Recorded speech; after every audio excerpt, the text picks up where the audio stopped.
What happens to your old passwords? Does free OneCloud kill online backup? Robert Heron talks quantum dots and Super Bowl TV picks, streaming games to your living room, and where is the RSS feed?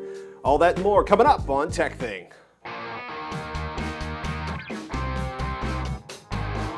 TekThing is brought to you by viewers like you. If you get value from the show and would like to support us directly, please consider contributing at patreon.com/TekThing.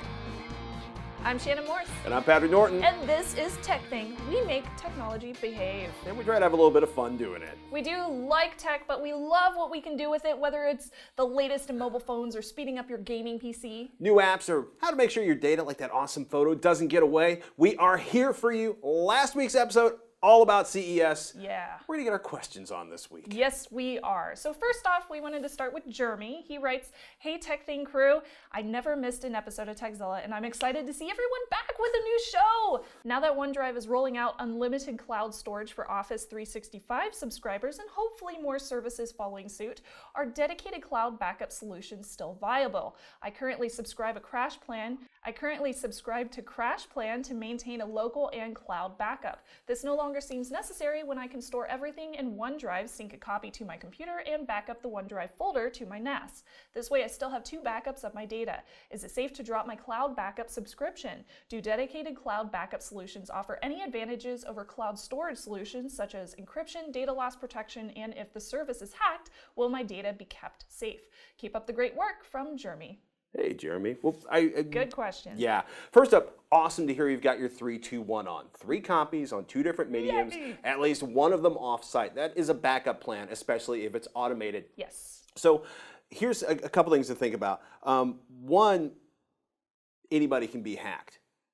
Anybody. Anyone. Generally speaking, reputable vendor, encryption, they should be doing their work, and nothing bad should happen. But I've decided at this point, anybody can be hacked. I think you're probably a lot less likely to be hacked by a dedicated service that is going to make its life on keeping your data protected. True. But Microsoft should be doing a pretty good job, I think. I think they'll be doing a pretty good job. One thing to think about, offsite backup isn't always practical. Gigabytes, terabytes of data take forever to upload. Yeah, that's true. But it's a really good idea for critical info, even if it's a drive in a Ziploc bag and a Pelican case inside your safe deposit box, or if I have a hard drive stored at Robert's house so that if my house burns down, it doesn't go away. I might have a big 2 terabyte drive just locked away in a safe upstairs where nobody can get to it except for me with a key or a lockpick. Yeah, and I bring that up in the middle of a conversation about remote backup services because sometimes if you have huge amounts of data, or if you're just in a place where your only option is satellite data, or if you have really cruddy upload speeds on your local ISP, it can be problematic. I personally think online backup will be forced to go unlimited slowly but surely across most of the vendors. Most folks will never use unlimited amounts, but as more and more players like Microsoft or Google make that happen, it's going to be difficult. As far as free unlimited OneDrive with Office 365, this is great if you're an Office 365 subscriber. I am probably never going to subscribe to Office 365, so I'm still going to need CrashPlan or some other service. Now, if you leave Office 365, remember, you're going to have to start paying for all that data, or you're going to have to migrate it to another service, or you're going to have to back it all up on a new service, which brings us back to taking months to upload your data. I think this is a great play for Microsoft to lock big and small companies or individual users like you into Office, which is the major cash cow. Me, outside of Google owning my email life, I'm not really into being locked down by anybody. Yeah. I'm just saying. So no, I don't think it's going to kill off CrashPlan or anybody else, but it's definitely worth, you ask some great questions, looking at encryption, looking at your upload speed, thinking of how long it's going to take your data to upload. Take a look at these things. If CrashPlan allows you to back up all of your PCs in your house, can you still do that with OneDrive? If you only have one PC and it's linked to one OneDrive account with one Office 365 account, it's easy. Multiple accounts, multiple PCs, it may get a little more complicated. I think you fully answered that. Maybe to death. Of course, if you have further questions about offsite backups or anything revolving around that, ask@tekthing.com is the best way to get a hold of us. And I think it's time to throw it over to Hack5 and see what's going on their side of the land. What is going on over at Hack5? What's up, it's Darren. I don't know if you guys know, I do a show called Hack 5 with Shannon here, and we have been building some awesome stuff. Shannon's been learning a lot about building out circuitry with Arduinos, and this week she's learning about capacitors. I've got a whole bunch of cool stuff about drones, and so I just want to let you guys know about how you can use Linux scripts to download YouTube videos and all sorts of other cool stuff. So check it out over on the sister show, HAK5, hack5.org. Back to you guys. We promised to get our favorite TV and home theater maven, Mr. Robert Heron, on to go a little deeper in the shiny screens we saw at CES. And ladies and gentlemen, look who's here. Hey, hey. Welcome to TekThing, man. Good to see you. Thank you. Okay. Dive in. CES is over. It's kind of funny.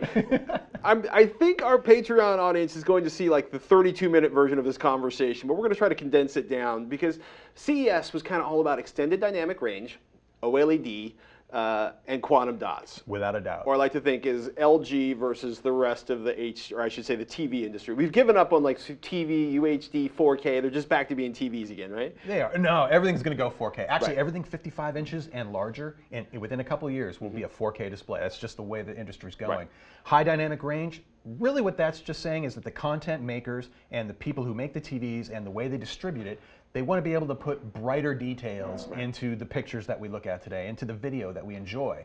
Basically, instead of having super dark black or well contrasted, this is taking it to the next level where things like chrome or highlights in a video can really be punched up with extra brightness. And that requires both the content to be authored properly, as well as a display that can do it, and a way to get the two to meet. So the getting the two to meet is going to be the point of the UHD alliance.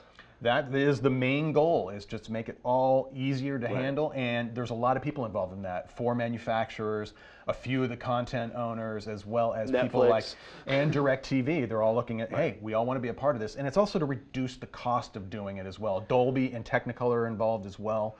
And basically it's for them to get together. They haven't even had one meeting yet. Right. So, but the alliance has been formed, and, and they want to do it. We intend to make this stuff work because we're selling a lot of 4K screens, and Panasonic's kind of got a 4K ready Blu-ray player. And this format allows 4K Blu-ray ready a Blu-ray few cool player. things. One being the high dynamic range, another being color that you mentioned. And that's what we were showing just a second ago, because high dynamic range is not necessarily an expanded color palette. Not at all. Two totally different things.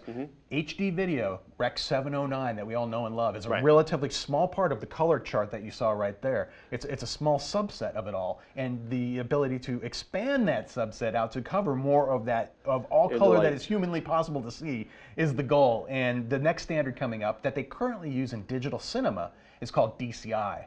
And DCI requires a display that can accurately, and that's the key word, accurately be able to reproduce more saturated colors, deeper, darker reds, more brilliant greens, and in particular, and all the colors in between, really. Right. And when we're looking at that shark fin, the entire shark fin is like all of the visible wavelengths our eyeballs can see. Totally. D65 represents the white point where red, blue, and green mix together to form the standard white that they use in television today. And yes, the larger the triangle, the more colors you want.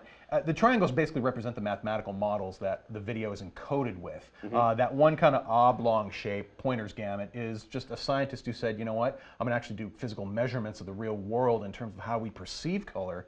And that's what he came up with, roughly that meandering outline.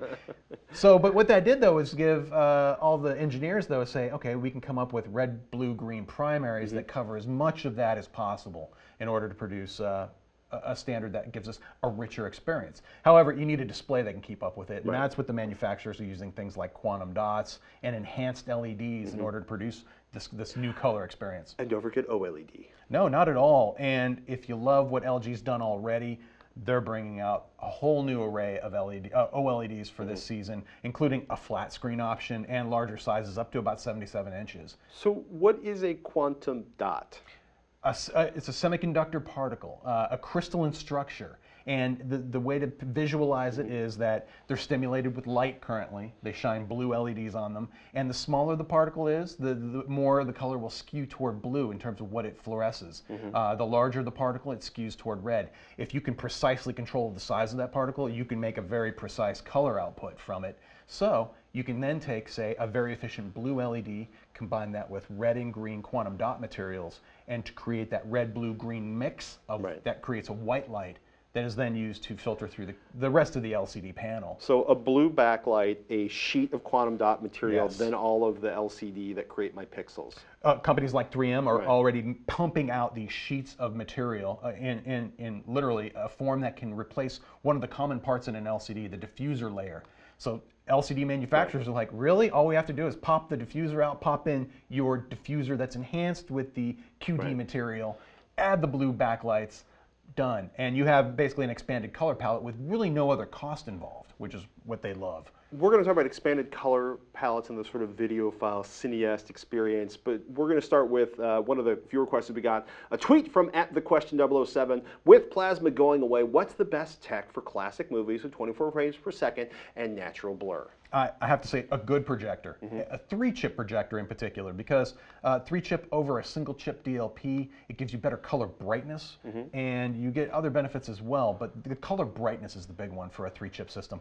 And 3-chip projectors, generally speaking, are all running at 120 hertz or faster, so that 120 hertz is a nice multiple of 24, so that 24 frames per second of cinema translates really well onto a screen that's running at a multiple of that, namely 120 hertz. Now for televisions, the 120 hertz LCDs or faster will also give you that multiple, especially if you can turn off the motion interpolation, the smoothing effect. You can get back to a very filmic look for the video that you're trying to enjoy. Now, if I want the ultimate video file experience and I'm weeping because plasma's going away and OLED and SUHD television from Samsung, or excuse me, LG's OLEDs and Samsung's SUHD aren't here yet, it doesn't really matter if I don't have a very dark room to watch my video in. Yeah, in order to really show off the best TV technologies today, it requires a darkroom environment. If you're dealing with a room with some light in it, you can get away with a lot more, and arguably brightness of the TV itself overall becomes a more important aspect.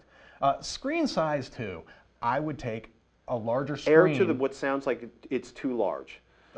Always. If you think you need a 42, get a 50. If you think you need a 50, get a 60. If you think you need a 65, get a 70 if you can afford it. I do a quick measurement of the width available, of the space I have, and the screen size should be at least that big. Or let's say like you got a 70-inch width, get a 70-inch screen to put in that place. It will always fit. But is it too early to buy 4K? I mean, okay, if you're a video file and you have a darkened room and you want the ultimate experience, wait for the televisions that are coming later this year. Totally. If you're a video file, though, don't buy a cheap 4K TV because you're going to be disappointed with that in the end anyway. I would rather have a better picture experience at 1080p than to spend money or to spend the same money but have reduced picture quality in a 4K display. Eventually, within the next 2 or 3 years, all screen sizes, 55 inches and larger, will just be a 4K display. Got it. That's just going to happen. It's the other stuff, the high dynamic range video and the expanded color palettes that are really going to make the difference. And then when you get into why certain TVs cost more than others, it gets into that dark room experience. Can it do a really dark, convincing black level? And then later on, we'll see, can it do those cool highlights for HDR video? Those are future-looking things, or contrast never goes out of style, but at least for the HDR stuff. So if I'm buying a TV for the Super Bowl, it's basically, and I'm in a bright room, and the lights are on or the windows are unshaded, just buy the brightest LED flat panel. LCD flat panel. They're all LED backlit now, so as far as your LCD panels, it's going to be that technology. That gets you the brightness you need. Some are now direct lit. All of Vizio's current lineup of LCD TVs are actually direct lit with what they call local dimming that will dim the LEDs behind the screen, behind areas that don't need as much brightness to give you a better black level. Other screens that are premium models will do that from edge-lit systems and still be able to dim parts of the screen to help boost the contrast. But overall, take a look at it in the store. If it's a shiny surface compared to a more matte surface, that might help with light control or minimizing reflections. Those are the things you really want to look out for. But really, screen size, brightness, and just a good setup overall. Unless you're a video file, and we'll talk about that another time. At Trivial Travis tweets, what's your favorite over-the-air DVR viewing solution? I'm going to assume we mean digital video recorder there. Windows Media Center Channel Master, TiVo? I have a Windows Media Center PC at home that I run over-the-air tuners with. That's a little more complicated. The best single buy it, set it up, turn it on, and forget it system I've messed with so far is Channel Master's DVR Plus. It's a great thin product. You can either buy it without any storage at all, or they come preloaded if you want that built in. You don't want to even mess with that part. All you have to do is plug in an antenna, add an internet connection, which is even optional, but you really should add an internet connection for channel guide services. it's good to go. Dual tuner, that's the big deal there. That way you can record one channel while watching another. And they're constantly updating the product, which is something I like to see from any manufacturer. Right. They're adding new video streaming services, including live channels, which that'll be coming up in another month or so. They say later this month, we'll see. But I'm really curious to see what their channel lineup will be, and in addition to the already built-in streaming options like Netflix and other Pandora. There's nothing sadder than a set-top box, or for that matter, a television with a built-in system that doesn't get any upgrades ever. No. Because they get useless really, really fast. Shove it out the door and abandon it. Makes me sad. It does make you sad. HeronFidelity.com, is that the website, ladies and gentlemen? Please, go visit.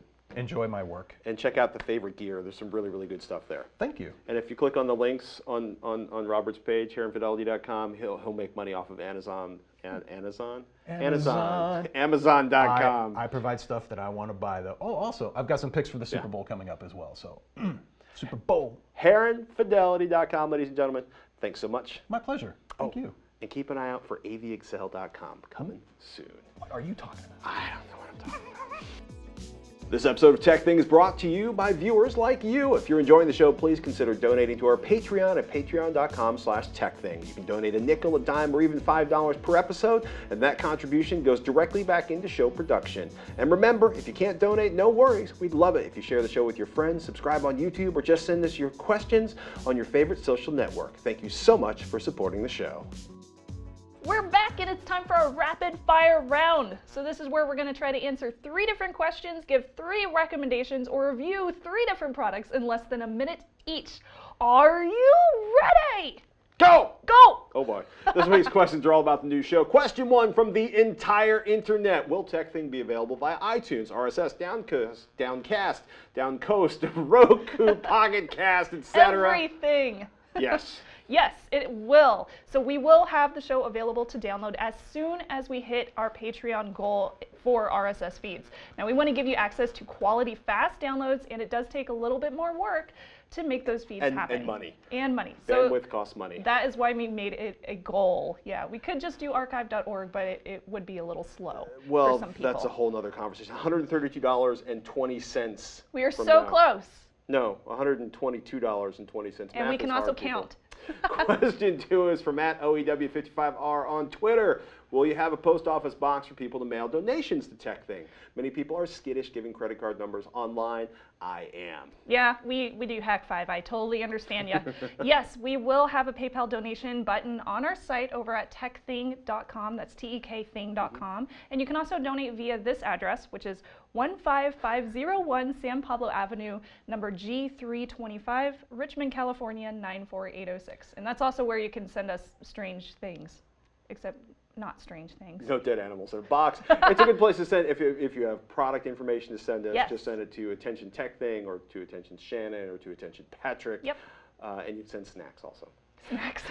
Question 3 is an email from Alan. I supported you on Patreon, but I wasn't sure how often you were planning to do episodes, so I capped my pledge monthly. Smart goal. How often do you plan to do episodes? Twice a week? Not sure why I thought of that. Thanks for continuing the tech news, reviews, and advice. Your show is unique. Thanks to the knowledge and enthusiasm of both you guys. Aw. Thank you. We are planning to release an episode once per week. Yes. Just once. Yes. If it was any more than that, I would die. We will also be releasing other extra stuff to our Patreons That themselves. stuff's free, though. Yeah, that stuff is going to be free. So any like behind the scenes type of things, like thank you videos, behind the scenes pictures. The 22-minute interview I did with Robert earlier. Like that. So anything like that you can find over on the Patreon if you become one of the patrons. Yeah. But yeah, just once a week. So you're good. We are on the Twitters. Twitter.com/TekThing or Yes. @TekThing. We are on YouTube. YouTube.com/C/TekThing. We are on Facebook. Facebook.com/TekThing. TekThing. We love your questions. Bring them to us, and we'll try to answer them. Yep. We'll be right back. Great question from Sean. He wants to know what happens to old passwords on old websites. He writes in, I use Lastpass. In the past, I used Chrome to remember my passwords. So Lastpass has all of my ancient passwords. I used to use the same password in lots of places. Not good. I went looking for some of the sites that Lastpass says I have the same password for, and a lot of them are gone. Is my data safe? Is there anything I can do aside from eliminating my old passwords from my other sites? What happens when a forum site dies? Good luck on the new show. I can't wait to see what happens. Sean. Ooh. Well, in theory, right, somebody could like save all of the forums from their website and just browse them at night, searching through manually. But generally speaking, that's not going to happen. So when a website is gone and you used a password on that website that could potentially be vulnerable, what do you do? Well, first of all, you're on the right path. So Sean, good job using a password manager. That's an excellent first step. Make sure that you change the password for any of the sites that were the same as that first one that you discovered has disappeared. If it is vulnerable, you need to make sure that a bad guy can't get into any other sites with the same credentials, or else you're going to be in a world of sadness and hate and boo-boos. So next off, if the site is actually gone for good, you can try Googling it, or you could look it up in your bookmarks if you have really, really old bookmarks. Maybe there might be a new redirect for the site. It might have changed from a .org to a .eu or something like that. So you can look around Google, Bing, all those different search places, and see if it's still around somewhere. Right. Because it potentially could. Once you can access it, if you can, you want to change that password as well, because you don't know how they are saving their passwords. The next thing about any website is where you use your password. You don't know how they are actually storing that password on their servers. And that's why Shannon and Darren and anybody else who talks about security wants you to have an individual, different, secure password for every different site, which is why you are now running a program like Lastpass or KeyPass if you're running KeyPass. Because if server A's boxes get compromised, you don't want that to give somebody the opportunity. Because what they're going to do is they're going to be like, you know, I'm going to run this name or this email and this password against every other website on the planet I have access to. Yeah, exactly. Yay, rainbow tables. So yeah, A, was it compromised? You don't know. When the site went down, did they auction it off to some fancy server company, to some other company somewhere? Or some guy named Bob. Did they? Yeah, did they auction it off to a dude named Bob who was like, sweet, eBay, yes, this is my server now? Or did they wipe the server before auctioning it off if they actually did sell it? You don't know any of this stuff because they don't really tell you on the internet. It's a company that's gone. So how did they encrypt the passwords if they actually did encrypt them whenever you were using their site? How do they do the encryption in the first place? All of these different questions factor into your security when you store passwords on any kind of site anywhere on the internet. So it's always really, really important, always important to use a different password on each and every site that you use. Because even if their website says that their passwords are secure, you know, true, SSL, secure, blah, blah, blah, blah, we hash everything. Trust no one. They could be lying. You don't know. Or they could have made a mistake. Or they could. Or it could turn out to have be a backdoor. massive vulnerability in the system that you don't know about. Yes. Trust no one when it comes to those guys. A different password for every account. This is why I too use Lastpass, but there's also KeyPass and OnePass that you can use as well. They all work very similar to each other. They're all pretty awesome. Yes, they are. Yes. So I hope that answered your question. Thank you, Sean. We got a bunch of comments on youtube.com/c/TekThing on our first episode. We want to thank all of you for commenting. I wanted to address this one from Orions Angel specifically. He says, the Razer Forge TV can stream high-end PC games. For example, your Steam games to the living room. That's the big selling point. Way to not even mention that, guys. You can't use the Amazon Fire TV to do that. I really wish these tech snobs would do more research before they put down a device. Ouch! Okay, so oddly enough, I think we got to spend about 15 or 20 minutes in the Razer booth with some They Razer had one people. set up, and they had a couch where you could actually play on one of the consoles, so it was pretty cool. Oddly enough, Razer never actually mentioned streaming PC games to the Forge TV while we were there. So this is the Forge TV. We didn't get too deep talking about it yesterday. But yeah, from what we're reading, if you have the Razer Cortex Stream, which will go into beta Q2 this year, it'll do 1080p 60 Hz wireless streaming to the Forge TV. If you download and install the app. The app is going to be free with the $150 Razer Forge TV Serval Controller Bundle, or the $80 Razer Serval Controller if you buy it standalone, or the $120 Razer Turret Lap Board, which is a really cool keyboard that folds out with space for a magnetic mouse. I actually really One of think your that's... favorites. I want to buy that, actually. Yeah, it's pretty cool. If you just want to buy and download the app standalone, it's going to be like $40. You'll be able to stream PC games. Specifically for streaming. Yeah, and we understand any PC game, DX9 or higher, to the Forge TV, and apparently in the future it'll stream to other Android TV boxes, possibly for a subscription fee. That part's been a little vague. Yeah. Pretty cool. but I gotta say it was free to connect my gaming PC to the HDMI port, to an open HDMI port on my AV receiver. I'm just saying that won't work for everybody, but wireless HDMI is an option too. But if you do wireless HDMI, you don't get all of the coolness of the Android gaming. Very true. Now, is it expensive to use an AVR? Well, it's kind of funny. For some reason, Orions Angel thinks AVRs cost $1,000. An AVR is an AV receiver. If you have speakers and a box that sends audio to the speakers, chances are you have HDMI ports on the back of that. But your gaming PC may be nowhere near your living room, and that's where things like the Razer TV or NVIDIA streaming system or some of the other stuff we've seen gets really, really interesting. Gotcha. I'm just saying. Cool. Thanks for the clarification, sir. All right, our next one comes from Twitter. It's from @nerd1701. He said, check out this article on a high-performance FreeNAS build. Pretty cool. Yeah, so Pivotal Labs put this together. It's a high-performing mid-range NAS server. I thought it was really interesting because we've done some, Michael Hand and I did some FreeNAS builds on Trying back in the day. But this is really interesting because it's like 16.6 terabytes of usable storage. They're running like 16 cents a gigabyte, but they did it around an Atom processor, which I thought was really interesting. Wow. And they're running like 16 gigabytes of RAM inside this machine, which if you want to do all the cool ZFS stuff inside of FreeNAS, you need mad amounts of RAM. Not ECC RAM, so I'm sure these guys got roasted for that because there's a bunch of people in the FreeNAS community that are like, if you're not ECC, your data's going to die and you're going to basically be in hell. But that's a whole nother conversation I don't want to get into. And like we said earlier in the show, 3, 2, 1. Yes. RAID is not a backup. RAID is part of a backup solution. Although I try to never say solution because solution seems to be a marketing term in the 21st century.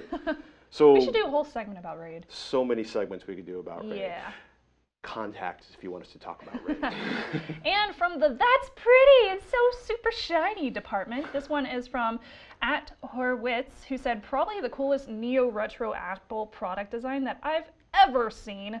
That thing is beautiful and so pretty. I'm not sure how I found that tweet, but it's really crazy. This company called this company Magazine, it's a German magazine or a German website. They came up with an idea for a MacBook that was essentially built out of tablet components, I want to say. It's in German. My German sucks, but as you scroll farther and farther down, you find the English version. Facelift for the Macintosh. I'm assuming that's what that means. Well, they're basically saying like their idea was that it's a MacBook Air, sort of an 11-inch MacBook Air screen. It's a touch screen. They're doing SSD, Core i7 CPU. But if I'm not mistaken, this is kind of 3D rendering. This is their idea, their vision, not an actual Apple product leaked or otherwise. Because I saw this and I immediately went to apple.com and I'm like, oh, okay, I think this was their idea, not an actual project. I think it's a pretty cool homage to the original classic design, though. I'm just saying. All right, that wraps up this episode of TekThing. We hope that you guys liked it. If you didn't, or if you have any questions or comments or feedback, or if you, in fact, love this episode, email us, ask@tekthing.com, and follow us over on the YouTube channel, which is youtube.com/c/tekthing. Don't forget to back that stuff up, and remember, once in a while, put down the phone, step away from the screen, close the laptop, and do something analog, like go to a shelter and walk a dog or socialize the kitties. A dog farm. A dog farm. Interesting. Are they free-range dogs? I'm Shannon Morse. I'm Patrick Norton. We'll see you next time on TekThing.